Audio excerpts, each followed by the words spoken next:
আপনি কি জানেন লিওনেল মেসি ফুটবল ইতিহাসের প্রথম অধিনায়ক যে কিনা ইসরায়েলের বিপক্ষে ম্যাচ বাতিল করে জরিমানা গুনছেন?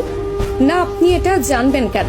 আপনার তো এটা জানার ইচ্ছে নেই, বরং আপনার কাজ মেসির সমালোচনা করা। একটা ছবি পেয়েছেন, অমনি মেসির সমালোচনা শুরু করেছেন।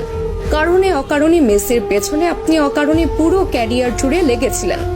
তাহলে শুনুন, মেসি ফিলিস্তিনের মানুষের প্রতি কতটা মানবিকতা দেখিয়েছিলেন। সাল 2018 রাশিয়া বিশ্বকাপের আগে আর্জেন্টিনা মাঠে নামবে ইসরায়েলের বিপক্ষে। সবকিছু ঠিকঠাক। ঠিক সেই মুহূর্তে ফিলিস্তিনের তরফ থেকে জানানো হলো এই ম্যাচটা যেন আর্জেন্টিনা বাতিল করে। কিন্তু আর্জেন্টিনা ফুটবল অ্যাসোসিয়েশনের তরফ থেকে সেটা সম্ভব ছিল না, কেননা এই ম্যাচটা বাতিল করলে মোটা অঙ্কের জরিমানা গুনতে হতো AFA কে। আর অর্থনৈতিক দৈন্য দশায় ভোগা আর্জেন্টিনা ফুটবল অ্যাসোসিয়েশনের তরফ থেকে সেটা সম্ভব ছিল না। ঠিক সেই মুহূর্তে ফিলিস্তিনের মানুষ সরাসরি খোলা চিঠি ছুড়েন মেসির কাছে। আর্জেন্টাইন অধিনায়ককে অনুরোধ জানানো হয় ম্যাচটা যেন বাতিল করে, এবং মেসি তাদের অনুরোধে সাড়া দিয়ে ম্যাচ বাতিল করেন এবং নিজ পকেট থেকে জরিমানা পরিশোধ করেন আর্জেন্টাইন ক্যাপ্টেন। সঙ্গে সঙ্গে ইতিহাসের প্রথম ক্যাপ্টেন হিসেবে ম্যাচ বাতিল করে জরিমানার টাকা পরিশোধ করে অনন্য দৃষ্টান্ত রাখেন লিও। এবার বলুন, কোন মেসিকে নিয়ে সমালোচনা করেছেন? কতজন মানুষ এইভাবে নিজ পকেট থেকে জরিমানা গুনেছেন ফিলিস্তিনের জন্য, বলুন তো?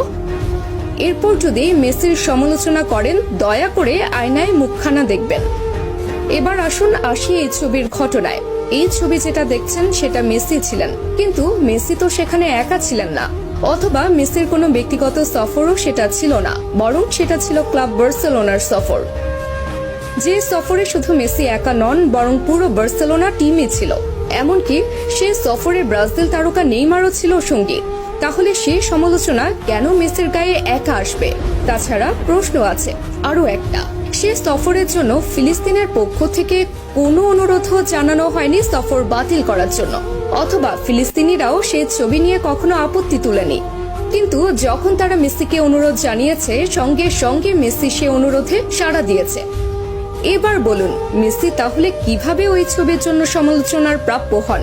বরং মেসি ফিলিস্তিনের জন্য যা করেছে আজ পর্যন্ত ফুটবল ইতিহাসের আর কোনো অধিনায়ক করে দেখাতে পারেননি।